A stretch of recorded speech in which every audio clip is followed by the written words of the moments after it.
It's been half a year that I've been using the S25 Ultra as my main phone, and I've also used and tested the OnePlus 13 extensively throughout the same period. The S25 Ultra in most markets is more expensive than the OnePlus 13. It has better camera hardware and more software support. The OnePlus 13 wins when it comes to battery capacity and price to value ratio. I am Mo, welcome to TechMo, and today I'm gonna do a long-term review of these devices, including camera, battery life, and usability, so you can decide which one is a better option for you. The display of the S25 Ultra is anti-reflective, and even in direct sunlight, it is completely visible. The OnePlus 13 is slightly smaller in size. The display is not anti-reflective, but it is super bright and the 12-bit panel is gorgeous. I'm not a big fan of micro-curved displays since they won't look nice with a case on, but it is just my opinion.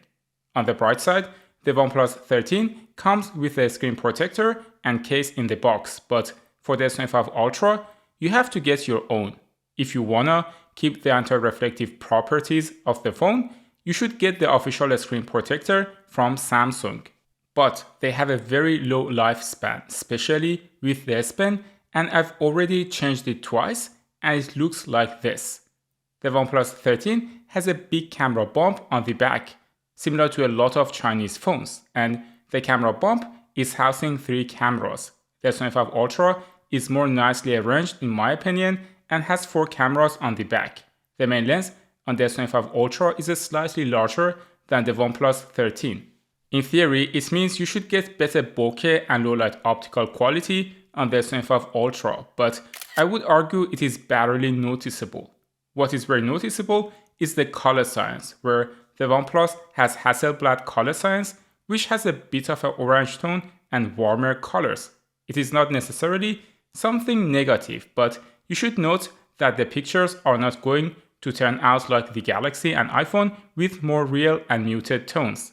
Tanya, for example, is not a big fan of OnePlus pictures, but in terms of quality itself, both can produce vibrant colors with great details for a mobile phone. The OnePlus Zoom is 73mm, which is roughly 3 times. The Galaxy has a 67mm telephoto lens and a 111mm one. The 3 times telephoto sensor of the Galaxy is very small though, and it means when you take a picture like this with 3 times zoom, the OnePlus 13 is going to have much better optical quality compared to the Galaxy. If you zoom further to 6 times, the optical quality is going to be more comparable since the S25 Ultra has more reach, but the OnePlus has a larger sensor. Both phones have crazy 100 times zoom, which means you can capture objects that even your eyes can't detect. The S25 Ultra takes a better picture in my opinion, and the OnePlus is going a bit overboard with the use of generative AI. Both phones also have portrait mode, and here I find the OnePlus picture pops more, and I personally prefer it. With the Galaxy, you can zoom further though and do a 5 times portrait shot instead of a limit of 3 times on the OnePlus 13. The OnePlus 13 on the other hand has a better selfie sensor and also a wider camera, which is nice to have. In low light, when the subject is in motion, the OnePlus also has a slight edge for capturing the motion. The S25 Ultra is not doing great here unfortunately when Tanya starts to run faster. In low light, the OnePlus is doing more denoising, and even though it has a smaller sensor, it is delivering a good result. The same goes for the telephoto lens in low light.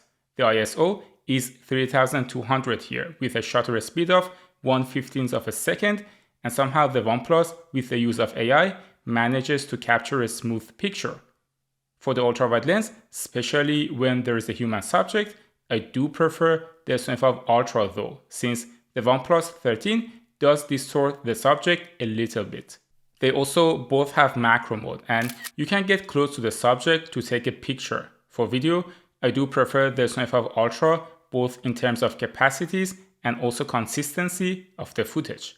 The OnePlus 13 is not bad by any means, but it is not consistent. I often find focus breathing, focus hunting, and exposure shifting in the footage. Especially on 5x zoom, you can see that the S25 Ultra video has an obvious edge, and it shows that the reason they were close in stills is the heavy use of AI algorithms on the OnePlus 13.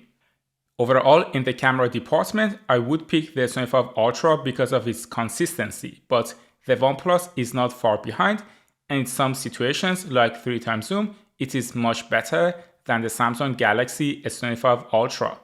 I also like the Galaxy S25 Ultra because of the S Pen, and I am one of those people who use the S Pen on a daily basis. If they remove it, it is very likely that I'd switch to another brand for my next phone. So Samsung, just don't. The OnePlus 13 has another useful feature though, and that's the side slider, which I use for putting my phone on Do Not Disturb mode. Both phones have one thing in common, and that's having the latest Snapdragon chipset, Snapdragon 8 Elite. Both of them are super snappy, and I doubt you will ever find yourself in any situation wishing for more raw power. The S25 Ultra has a custom-made Snapdragon with a higher clock rate, but at least in this single instance of the Geekbench test, they both scored roughly the same, even though usually the S25 Ultra gets a slightly higher single core score. Both phones are also running Android 15 right now, with Android 16 being right around the corner. The S25 Ultra with One UI 7 is more feature-rich compared to the OnePlus 13 here, which is running the Chinese version of Oxygen OS called Color OS. For example, you get any video function you can imagine in the Pro Video mode on the Galaxy S25 Ultra, while on the OnePlus you get Pro features like shutter speed and lock. But it's not as comprehensive like getting false colors and zebra on the S25 Ultra. Generally, Color OS also looks slightly more similar to the latest version of iOS. For example, in the quick settings, you can see that One UI has its own character, while the icons and UI of Color OS are more or less similar to iOS. Or, for example, you have a search button on the home screen on the OnePlus 13, but on the Galaxy, you have the classic app drawer. On the OnePlus 13, the music player is almost identical in shape to the dynamic island on the iPhone, while the Galaxy S25 Ultra at least is a bit different and has its own unique style. There are some user interface elements that are more or less similar though, for example, the widgets. One UI also has some useful daily features that Color OS lacks. For example, I really adore the text selection and the writing assist tool on the S25 Ultra, which saves me a lot of time every day by correcting my text and summarizing messages or translating them. Neither phone has signal or heating issues. For example, today I was out in 35 degrees Celsius, which is 95 degrees Fahrenheit, and after taking a lot of pictures, they were both around the same temperature. They also both have optical fingerprint scanners, which are fast and convenient. I also did everything you saw in this video, plus played some YouTube in the background on 5G during the day, and by the end of it, after around 4 hours of screen on time, the S25 Ultra had 47% battery left, while the OnePlus had 58% battery left. And before you start to comment, the S25 Ultra in this test is a test device, not my main device, and I only use it for making YouTube videos, so the battery is not degraded due to the usage. In the last Samsung briefing, I asked a VP of Samsung whether they plan to use the new silicon carbide technology like OnePlus to have a higher capacity, and he said they are looking into it. We should see what happens on the Galaxy S26 Ultra. There are two other things that makes the S25 Ultra a better choice. One is the widespread accessory support, and two is the resale value and trade-in deals. In a lot of markets like the US, if you consider this factor, you can argue the overall cost of the S25 Ultra is less than the OnePlus 13, even though you pay a higher upfront cost. I can tell you though that you can't go wrong with either of these phones. I love each of them for its own reasons. Another phone I love is the Xperia 1 Mark 7.